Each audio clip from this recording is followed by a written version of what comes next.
Well, hello again. This is part four of this petition to the U.S. Supreme Court to stop removing women from their breast cancer treatment coverage while they're right in the middle of their treatment, aging them out, taking their money and barring them from the assistance they've been promised. Now, this one here is the first part of the petition, the reasons that there's three of them. This is only 15 pages. You only get 15 pages for this. So this is a draft corrected petition. So part one says age discrimination after Babb versus Wilkie. That's this year. Age basis violation standard. This court's newly applied Babb mandate that certain federal decisions be made entirely free from any taint of age basis applies as well to the health care actions of Ramsey County and Minnesota DHS, barring age-based exclusion, denial of benefits, or discrimination in the state's MABC federal-funded program. Babb followed on the court's decisions in Azar, that's Health and Human Services Secretary, and Kezar, the VA, not to defer to federal agencies. Instead of deferring to VA's interpretation of the ADEA in its administrative hearings, because Babb is from the VA as well, and we're from the HHS as well, Babb imposed on the government a higher standard of age non-discrimination than on private employers. That's Babb, that's 11 to 12. You can read that at the Babb opinion written by Justice Samuel Alito, the majority. Now, under Babb, if age is a factor in an adverse federal decision, if it even taints any part, including administrative hearings, of the entire decision process, the age discrimination 29 USC 633A has been violated. It does not require proof that an employment decision would have turned out differently if age had not been taken into account. Age does not need to be shown as the key factor. Babb enforcement relies on 42 USC 1983. That's the Civil Rights Act. It's for civil actions, for violation of your constitutional and federal entitlements. Now, it relies on 1983 to remedy unwanted consequences of a clear standard of age discrimination, and not just any remedies spelled out in the statute. So that probably needs to be rewritten a little bit. It means that if there are some unwanted consequences from age discrimination under this clear standard, that the remedies available are not restricted to those in the statute. You can go to 1983, you can get prospective, injunctive, declarative relief, you can get damages, and I would say the statutory is in the statutory. So you got your statutory and your 1983. So petitioners have invoked 1983 at every stage from the first administrative appeal. We knew about this before we ever went into the administrative hearing. We said there was a colorable 1983 claim by the July 2016 MABC termination of the patient without any notice or justification, except the improper basis of change in age was given later. But at that time, there was no notice. So I'm just going to put later in here just so I don't leave it like that. Now, as the court below found, quote, respondents do not dispute that appellants' entitlement to MABC benefits represents a protected interest. For purposes of this appeal, we therefore accept that a protected interest is at stake. We next determine whether the procedures used were sufficient. To determine the adequacy of procedures, this court said, the Supreme Court in Matthews versus Eldridge, and that's italics added, the Minnesota Appellate Court dropped Goldberg to ensure adequacy of procedures and of the notice. So they're going with another case that doesn't apply to this. First time it's been brought up, Matthews versus Eldridge. It's a disability case in which the government just has to write to you and tell you you're no longer disabled. They don't need to have a hearing. So it doesn't apply to the fair hearings in the Medicaid Act. So in addition to the Age Act, which is directly applicable under BAB, in the proceedings below, we alleged the Medicaid Act, the 14th Amendment, procedural and substantive due process, equal protection, arbitrary and capricious clause as our cause of action in the administrative proceedings. And I don't know if that's cause of action. Yes, it is a cause of action, gives cause of action. And claimed a violation of 1983. And contrary to the court below, this is the Minnesota Court of Appeals, appointed by Mark Dayton. Minnesota statutes 14.69 does give jurisdiction over 1983 to the Minnesota courts to remedy wrongful deprivation of cancer care. Now, the record clearly shows an Age Act violation requiring a 1983 remedy in BAB at 2. This is one the Supreme Court already found on April 6th. The majority found the government erred in thinking that for liability for age discrimination, that the statutory text requires something more than a federal employer's mere consideration of age in personnel decisions, unquote. The government, this is a quote again, draws the unwarranted conclusion that the statutory text requires something more than a federal employer's mere consideration.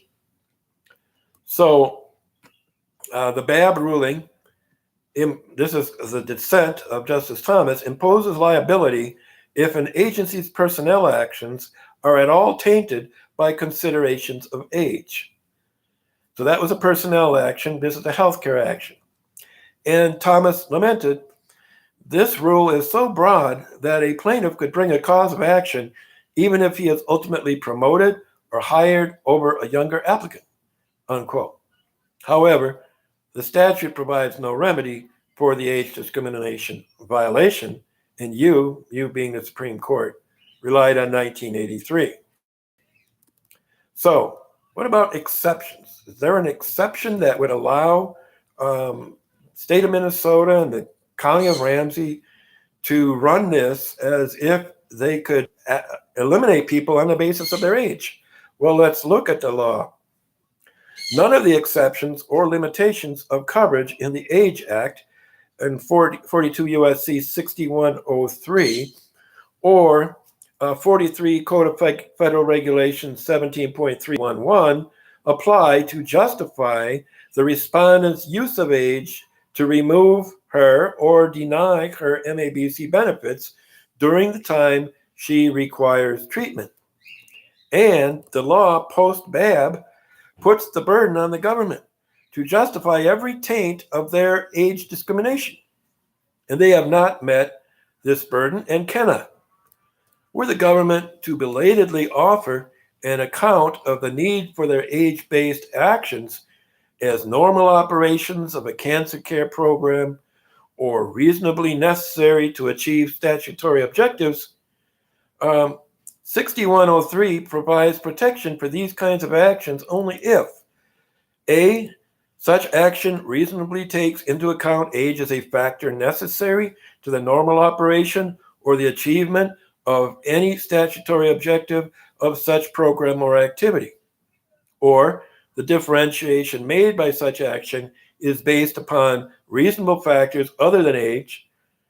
2, the provisions of this chapter shall not apply to any program or activity established under authority of law which A, provides any benefits or assistance to persons based upon the age of such persons, or B, establishes criteria for participation in age-related terms, or describes intended beneficiaries or target groups in such terms.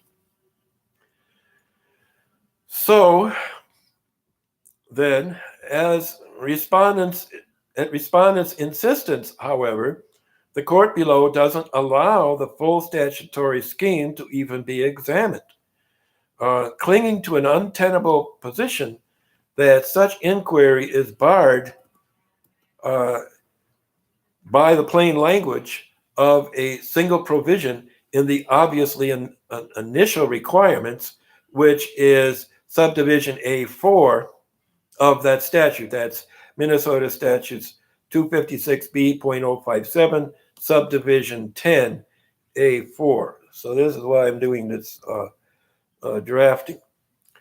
Now, but compare identical subdivision B, the very next line, where the end of coverage or limitations is actually spelled out as when the patient is no longer receiving the prescribed treatment referenced in subdivision A2. And let me tell you what subdivision A2 says to describe this program. According to the person's treating health professional needs treatment, including diagnostic services necessary to determine the extent and proper course of treatment for breast or cervical cancer, including precancerous conditions and early stage cancer. So these are the initial requirements, and that treatment still is continuing, and the limitations period of both the federal and the Minnesota law define that. And they do not define that in terms of age. So although the initial criteria is age, they don't allow women to get in the program if they're already 65. So there's a lot of trouble there. But these are people who got in when they're 62, 63. They just want to complete their treatment, and these people cut them off and redirect their funds to younger women. That is exactly what the court below said, the Minnesota Court of Appeals. This is really disgraceful. So, as such, this rigid interpretation undermines normal operation and blocks the stated objective of finishing treatment. And so, even if correct, it would violate the Age Act. Note also that the burden is on the government to justify use of age in taking actions and making age-based decisions. Since respondents completely controlled the forum and decision-making, they did not meet their burden. In fact, they barred petitioners from even asking the question whether this was age discrimination not supported by the statute. And this is in the courts, in the Minnesota courts. So, and actually, that was about the Constitution. So I'm going to correct that. They barred them from whether it was not supported by the statute for being unconstitutional in violation of the Equal Protection Clause. Okay.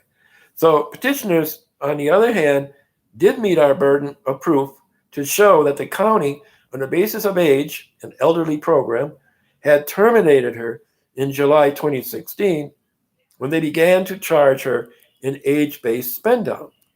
The only argument ever given about their enunciated policy of excluding her and denying her benefits and treating her differently was her age. And the only support for that, and for all the treachery, impropriety, and dishonest, injurious treatment, was her age.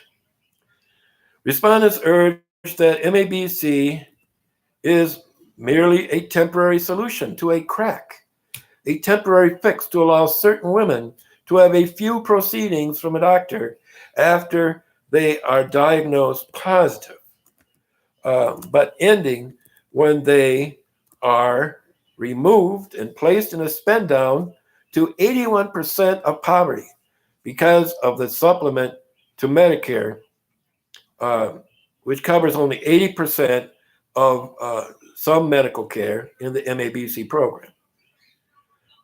This contrasts with the stress on optimal care, optimal standard of practice in BCCPTA, that's the Breast and Cervical Cancer Protection Treatment Act, see Hauser versus Idaho, 2004. You can look up that online. It's a very good case by Judge John Luster. Excellent opinion, counseled case. And such a willingness in Minnesota to degrade the Medicare provided by the Minnesota DHS. So it contrasts with it. So this is an argument against the really unreasonable actions of and positions coming from our own Minnesota Department of Human Services, which is a part of the Minnesota Health Department. You'll see them in these press conferences talking about coronavirus. The AGE Act, which has been given new force and a private action, right of action for 1983 remedies, gives, with limited exceptions and coverage not applicable here, is equivalent in federal funded recipients for federal funded recipients to this court's new BAB higher standard of government conduct. So it has been given new force in the same way that the ADEA was given new force for federal employees. And it creates a duty of respondents here, Minnesota DHS and Ramsey County Community Human Services, to refrain from and protect against any adverse age-based injuries to the rights and entitlements under MABC based on age, and of age discrimination litigants